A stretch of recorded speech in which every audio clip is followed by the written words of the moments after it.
各位好，欢迎参与本次的网络研讨会。这是 Arm AVH 的第一个实验课程。我是 Edward 张，台湾安谋科技主任应用工程师。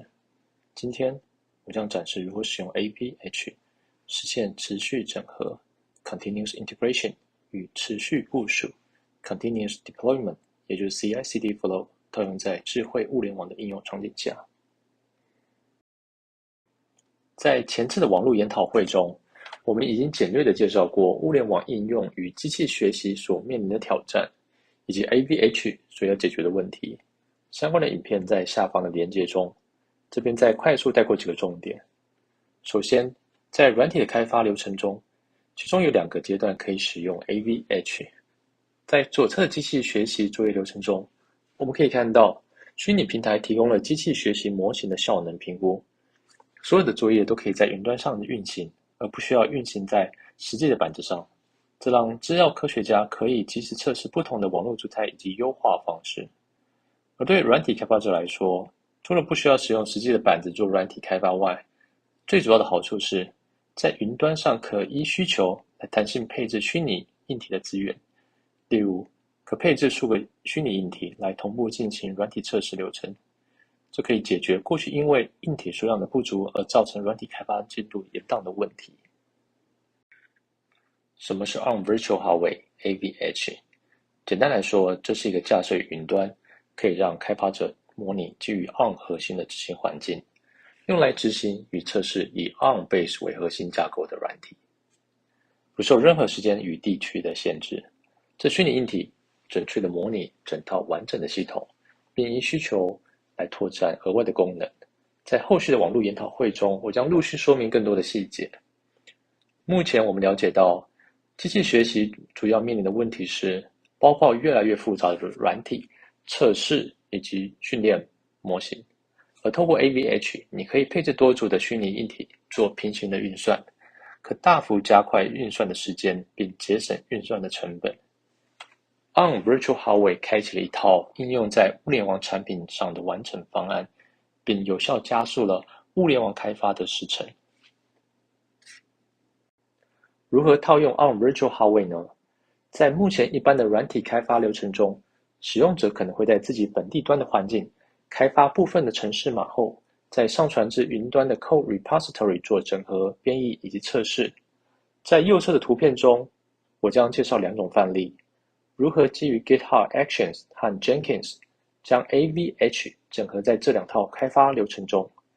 我也会展示将 AVH 套用进开发流程后，它会如何自动的适配开发者的需求。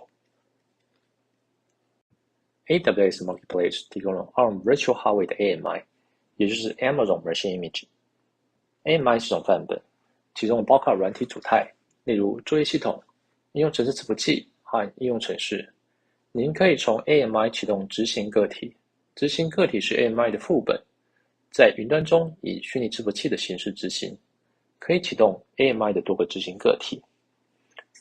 您需要透过付费的方式来购买运算的时间，但目前 AVH 仍在测试阶段中。我们提供了免费的100个小时的运算时间，申请注册的网址在左方连结中。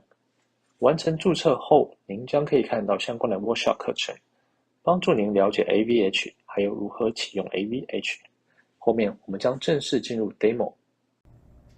首先，我们将使用 GitHub Actions 在 CI/CD 的工作流程中展示如何导入 Arm Virtual Hardware。GitHub Action 是一个基于云的解决方案，将 GitHub 本身的 CI/CD 工作流程自动化。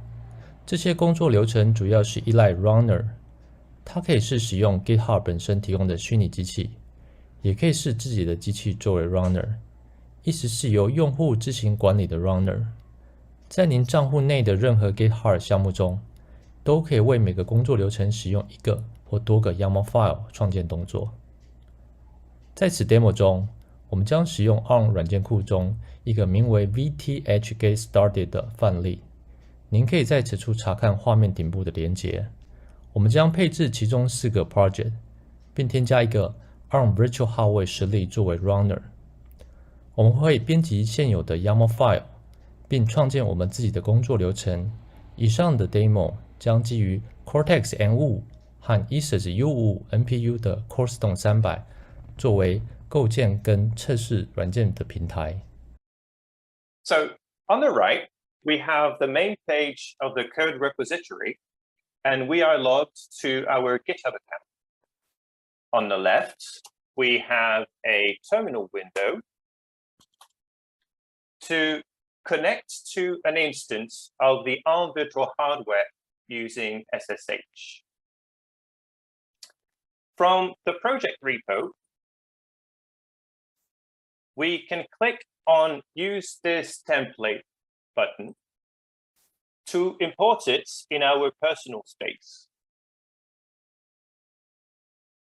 When imported, you can go to Settings, Actions, and Runners, and click on New Self-Hosted Runner to configure the Arm virtual hardware as a new runner. On this page, select Linux as the target OS. And here, we can copy the instructions displayed to run them in the terminal connected to the Arm virtual hardware.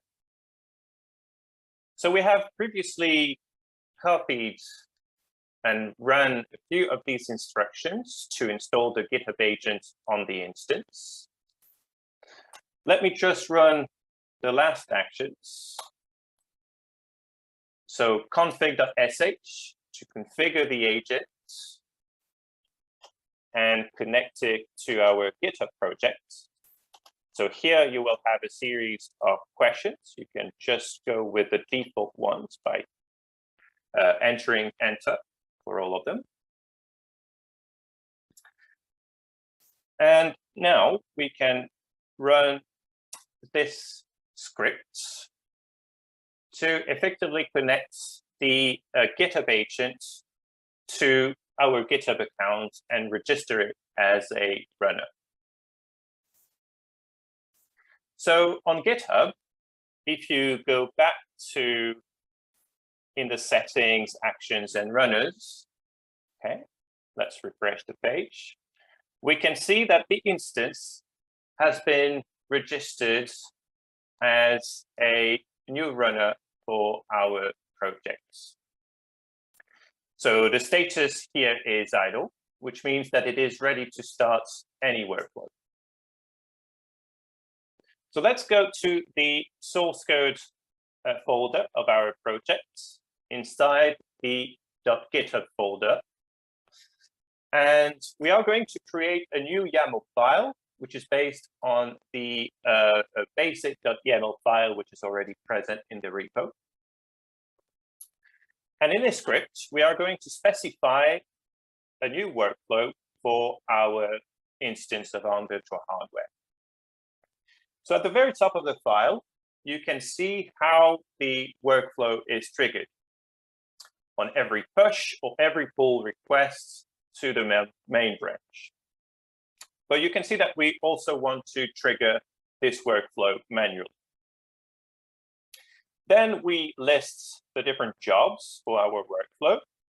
The first one is called CI tests, which is a self-hosted workflow, meaning that it will run on any available runner. We specify the environment variables and outputs, as well as the different steps for our project. We first check out the code, install any project dependencies, and then we build the software for the Corestone 300 target using CMSys build. Note that the software performs a series of checks using the Unity framework for unit testing, which is provided as a CMSys pack. When the software is built, we run it using the Corestone 300 model. We capture the software outputs and process it using Python. We package the software binaries as well as the outputs of the software and the output of the unit tests And we store the results as an artifact and afterwards we publish the test result. As a second job, we will update the status badge for the project. Right, so now that our workflow is ready, we can go to the Actions tab here and select the workflow that we have just created, self-hosted on virtual hardware. Here we can click on Run Workflow to trigger it.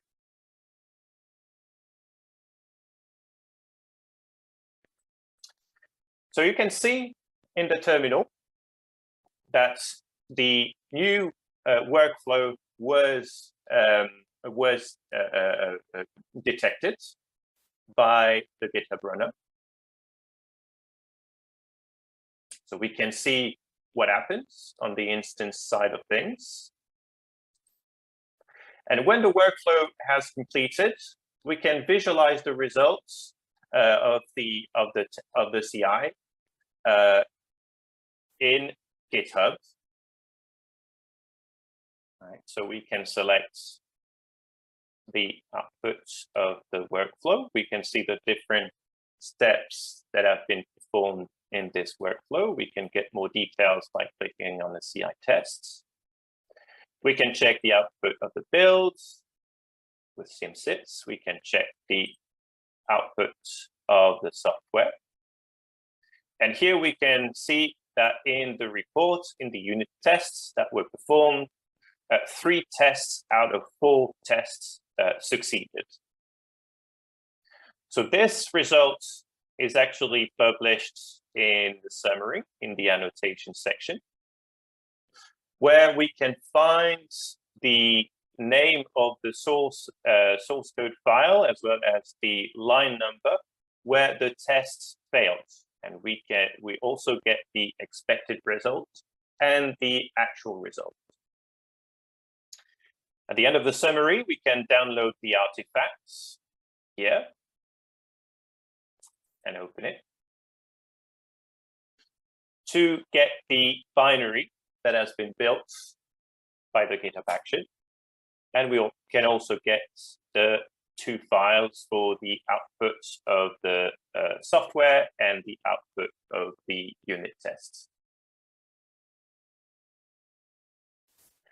So the last step actually updates the project badges. So here, if you actually go to the README file inside the basic folder of the project, you will find those 2 badges here at the top of the README.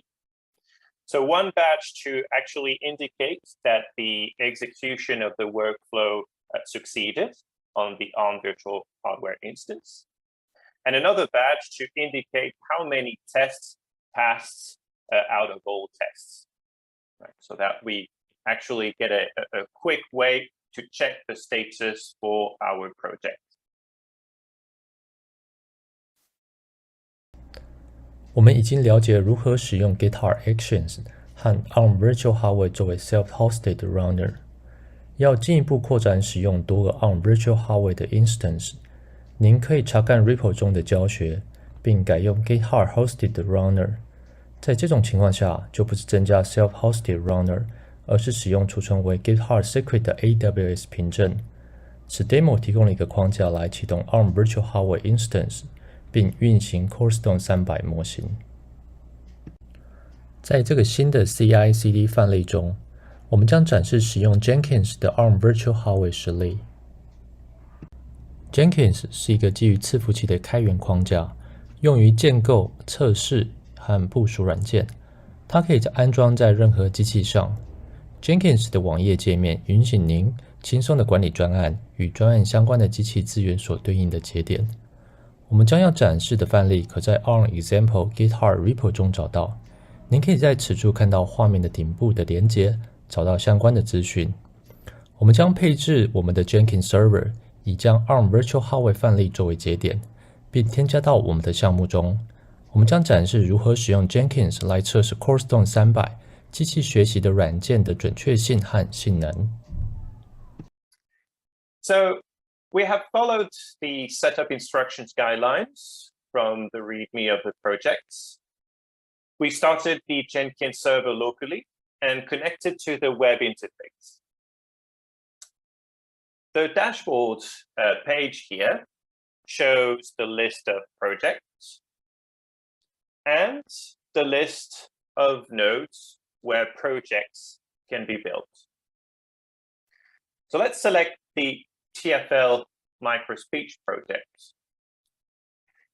This project builds an example software that performs keyword recognition using machine learning.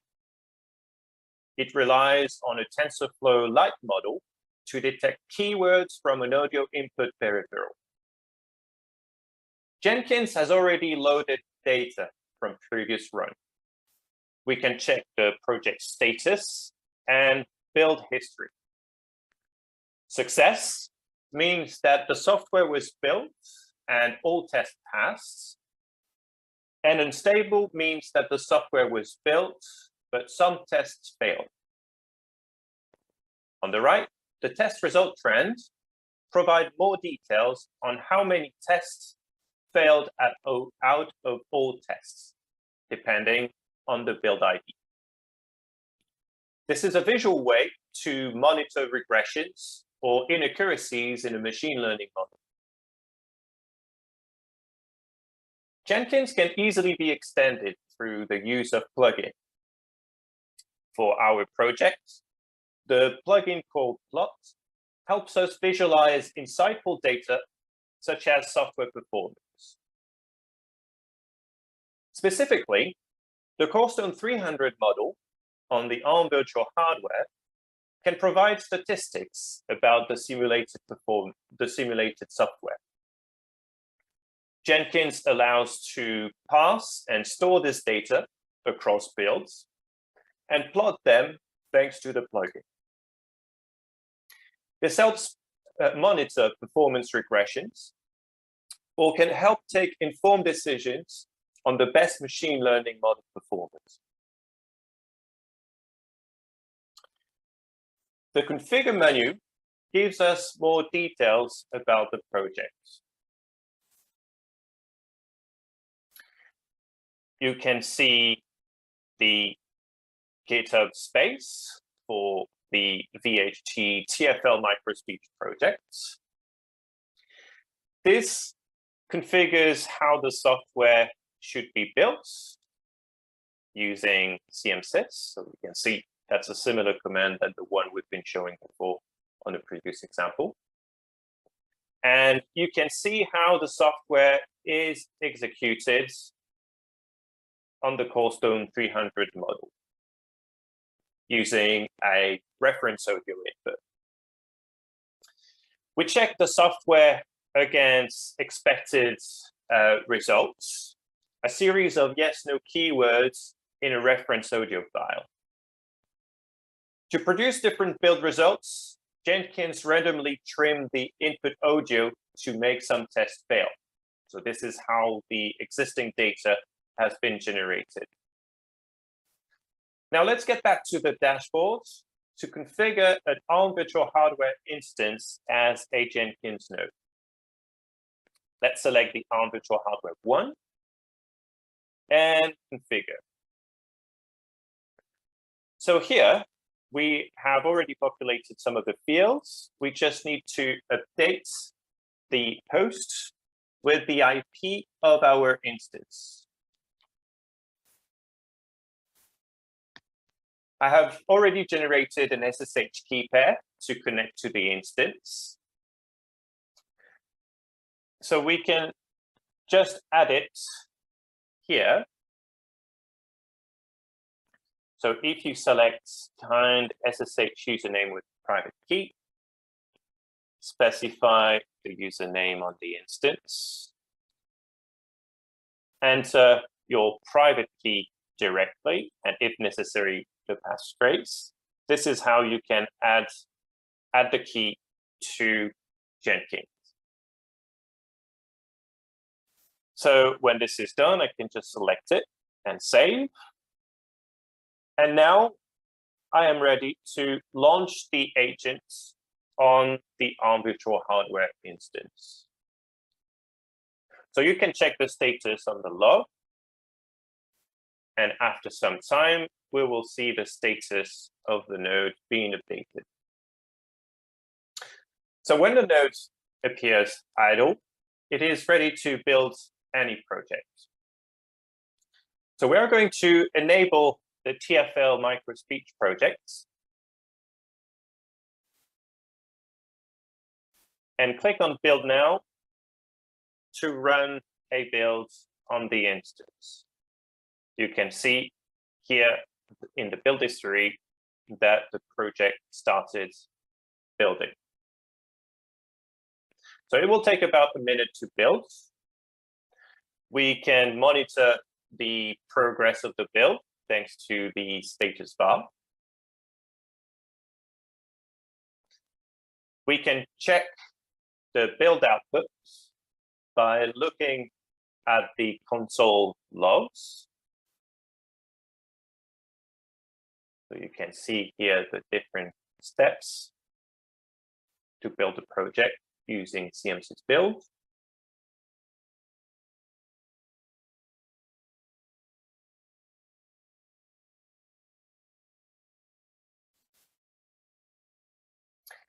And when the project has finished building, it will update the test data, so in the test result trends, as well as the performance data in the plots with the results of the execution.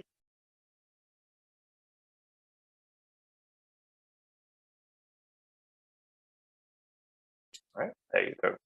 So you can see that with this run, refresh the page, okay, we actually had one test that failed out of all 6 tests. So to scale up using multiple instances of the Arm virtual hardware, we can add a new node for our project. So let's go back to the dashboard, build executor, and click on new node. Here, we are going to add a new instance. And what is really convenient is that we can just copy the configuration of the first Arm virtual hardware instance, click on create. So I've actually configured the instance to use the same SSH key than the one before. So the only thing I need to update here is the host IP for the new instance. Click on save. And again, so clicking on launch agent.